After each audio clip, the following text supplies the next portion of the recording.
So I just promised the Lord, I said, Lord, you just get me home, I'll make it right with you.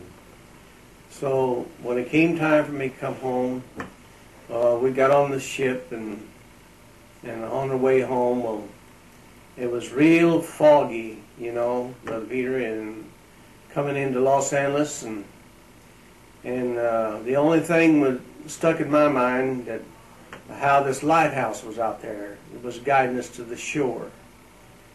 And finally, after so many hours, we came into the port in Los Angeles, and got there, and it just so good to feel, touch the old Mother Earth again, you know. Didn't think I'd ever come back to it from after the war, but God spared my life.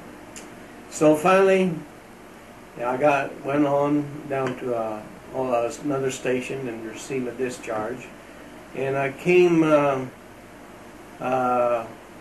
on the bus and came home, and I had, as I said, I had a praying mother, and she wanted me to go to church, you know, with her, and I'd go with her, and I met my wife, and we all went to church, but I was so under conviction I could never get satisfied.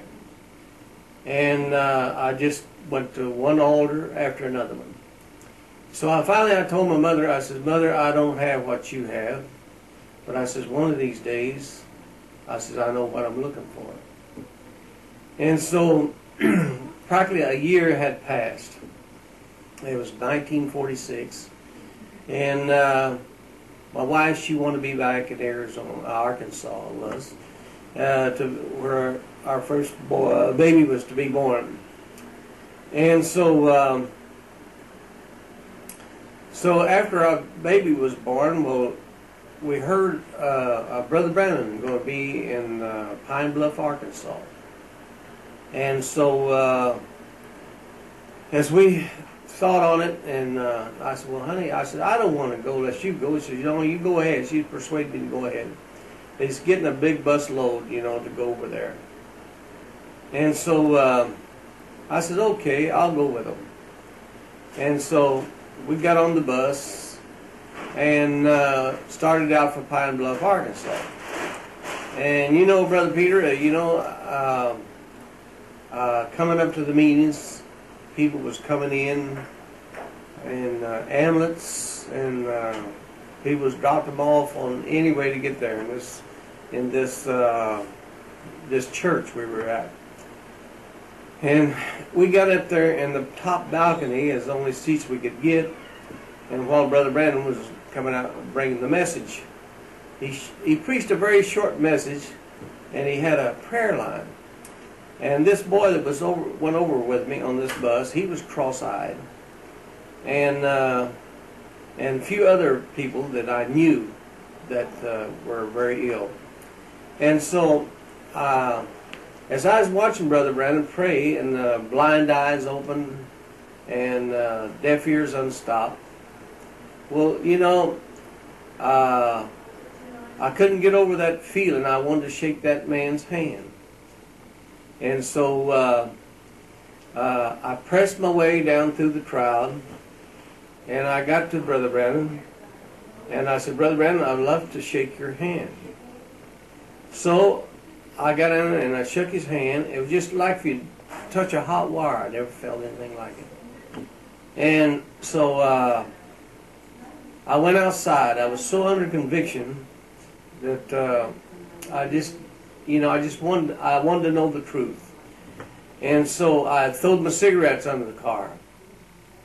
And I looked up to heaven, and I said, Lord, I says, if this is what I'm looking for, I says, let me shake his hand one more time. Let me feel that presence that I felt the first time. So I went back in there, and I pressed my way through the crowd again and shook Brother Brandon's hand.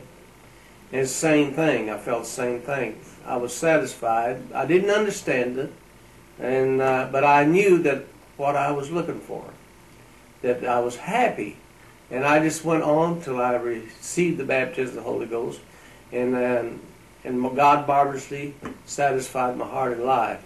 Later down the years, well, God revealed to me, you know, what the first and second, third pull was. But anyway, after that, we went on back home. And told my wife all the good things, what was taking place, and then give my testimony in church, you know, how God just opened my eyes to this message, you know. And so we went on after that, well, I guess maybe a couple of weeks later, my wife and I, we got in a car and we taken off back to California, our home that was there. And so Brother Branham was going to be up in Fresno, California, a little town the other side of Fresno. And so we found out, so we went up there.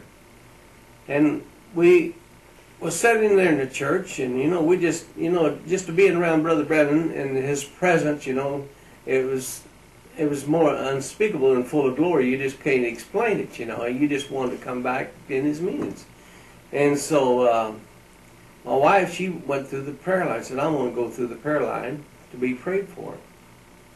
Now, this is the same year as we was in Pine Bluff, Arkansas, about a month or so later. And so I was sitting there in the seat, and something says to me, get up and go thank Brother Branham what he has done for you. And my heart just began to beat, Brother Peter, and it just kept getting harder and harder. And so he says, get up and go thank Brother Branham what he's done for you. And so I got up and got in the line.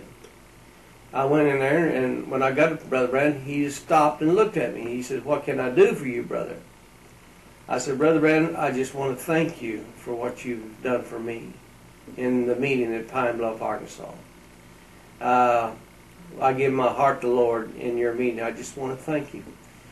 He just paused a minute, and he says, when there are 10 lepers is cleansed and one returned to give God the glory. I didn't understand it. You know, I hadn't read that much about the Bible. And he says to me, he says, what can I do for you, brother? I said, well, I didn't know what to say. I paused a minute and I began to ask the Lord. I said, Lord, what shall I ask for, you know? And something says to me, he said, ask Brother Branham to pray for you that you go all the way. And I said, Brother Branham, would you pray for me that I will go all the way?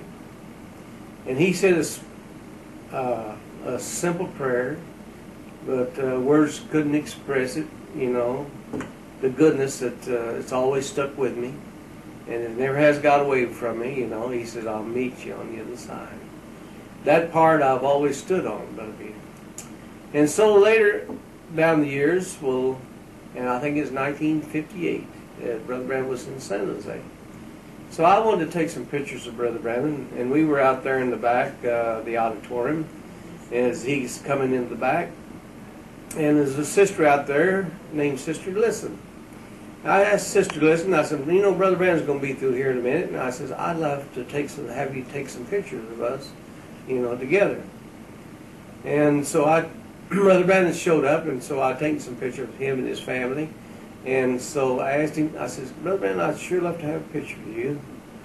And so he said, well, sure, brother. I'll never forget them words. He says, I was standing just about this far from him. He says, let's get a little closer. He pulled me in towards him, you know, and put his arm around me. And he says, I said, you know, Brother Branham, I said, I give my heart to Lord in your meeting in 1946. And he says, no, brother, it was 1947.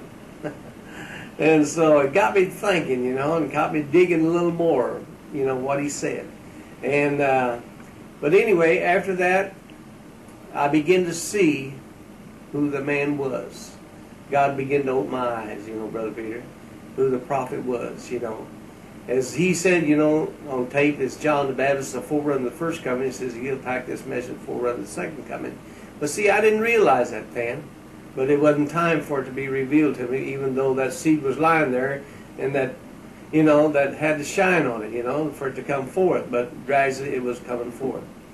And I just thank the Lord for that.